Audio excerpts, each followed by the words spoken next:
do something around here today, even if you are sick. Explain to me why Uncle Dave and Zelina Vega are how it has come to this. Did you hear the audio? Did you see the words that were twittered out of their mouths? They're at each other's throats.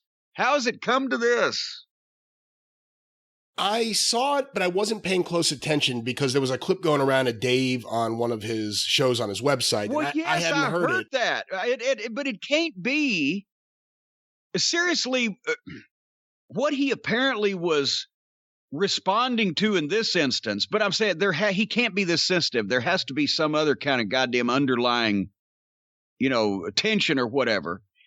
She tweeted a funny meme picture of me while, dirt sheet writers think of more lies to tell about me.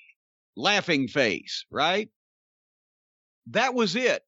And he goes off on this fucking rant on his one of his audio programs with Brian Alvarez, and called her fucking stupid, and he's trying to slide through the loophole. He didn't call her fucking stupid twice. He just, anybody that says exactly what she said is fucking stupid. If I could say something, so I hadn't heard the clip, and it was going around, and I just, I wasn't feeling good this week, and quite frankly, I wasn't really caring too much about this story, so I wasn't paying attention. And then earlier today, I finally listened, and I had read the quote, but when I actually heard it, I don't want to say taken aback. It's not like it's a shocking thing, but I had never heard Dave use that tone before, ever. 35 years. I've never heard him. It's almost like someone has inhabited his fucking brain as they're a pod growing somewhere in Campbell by the Sea, California, or wherever. And here's the thing is that this was ridiculously, like I said, sensitive overreaction. Or as Dennis Condrey would say, struck a nerve, for God's sake. She doesn't say it. She doesn't mention anybody's name. She doesn't say who or what. It's another wrestler say, the Dirt Sheet Riders again. But he took this like his mother had been called names and his father had been accused of selling secrets to the Nazis in World War II. It went right to the heart. How dare she? And he said, how dare she group everybody together like that? There are legitimate reporters. They shouldn't be grouped together. Well, and then he said to Brian Alvarez, he said, well, of course, you and me wouldn't be in that group. But that's what he's taking offense about, apparently. Good Lord. He's the one that defends and takes up for and makes excuses for all these fucking jackoffs running around these days that just knock the wrestling business and say what a clown show it ought to be and how fake it is and blah, blah, blah. But you say something about a dirt sheet writer. Well, if he thinks he's a real reporter, he knows there are dirt sheet writers. These fucking goofballs that are on, just like every other endeavor now has, these amateur journalists that think that because they're on Facebook or Twitter or whatever, and they've read a book, they deserve to be able to write one. And they just parrot what they hear from other ridiculous sources. That's how 40% of America gets his news these days. But Brian, if you were a staff writer for the New York Times or the Washington Post, and you heard somebody on the internet saying or writing, knocking amateur journalists on the internet, would you include yourself in that category? Or would you say, no, that's right, we ought to fucking get rid of all these amateur fucking journalists on the internet. People ought to be vetted and go to school for this.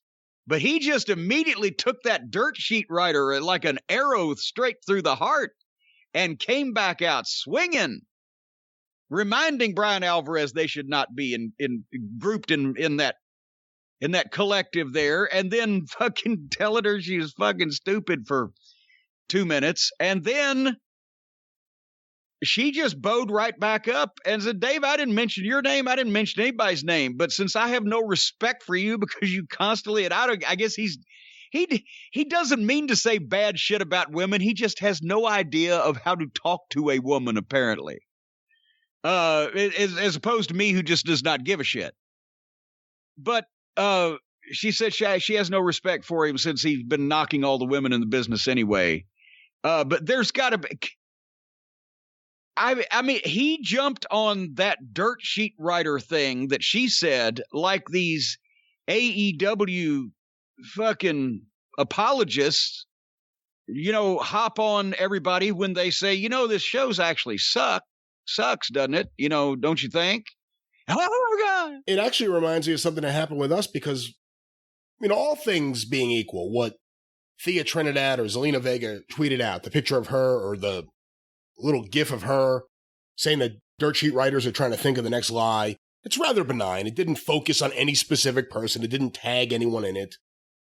And then he responded the way he did. It's like, remember when we were discussing something with the Hall of Fame and you just jokingly threw out, do you think Dave's fixing the Hall of Fame? And then he did like a whole segment flipping out about that, he started tweeting to me like exactly how I was allowed to apologize for what I never said. The stipulations and parameters upon which you shall apologize to me shall be the following.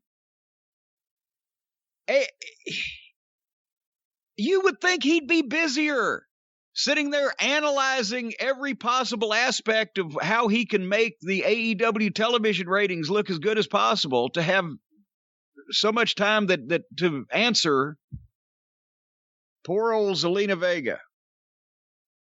Anyway, I think maybe it's a problem, Brian, with communication. It's a problem with communication. Maybe we're not hearing each other as well as we should be. Do you think that might be it? That might be it. In this specific case, that could be it. If you're not hearing what are coming out of people's mouths, and then you can't understand them if you don't hear them. So if you want to hear these podcasts and these news reports and these things that are said as clearly as possible, you got to get you some of the Raycon wireless earbuds, because the Raycon wireless earbuds in your ears, or even the Wacons, Baba Wawa, where's Wacons? The Raycon wireless earbuds in your ears can make all the difference. You get the crisp, powerful sound at half the price of other premium audio brands. They look great, and they feel even better with the cool colors and the customizable gel tips for the comfortable in-ear fit. The last thing you want is pain when you're being penetrated orally. That's AURALLY, orally, in your ear. Raycons are built to go wherever you go with quick and seamless Bluetooth pairing and a compact charging case. We've established that blue teeth is not the proper phraseology for this, even when there are indeed more than one Bluetooths in the area. But right now, listen up, folks. Raycon is offering 15% off every single one of their products for my listeners. And here's what you got to do to get it. You go to buyraycon.com. That's BUYRAYCON, buyraycon.com/JCE. And you're going to get 15% off your entire Raycon order. Grab a pair and a spare, and even more. 15% off buyraycon.com/JCE, buyraycon.com/JCE. Make sure that there's no misunderstandings. There's no misunderstanding. You're hearing what people are saying, so then you can make your own informed decisions about whether you want to let it go or whether you want to be a drama queen and a nervous Nelly and a nattering nabob of negativity like Uncle Dave Meltzer.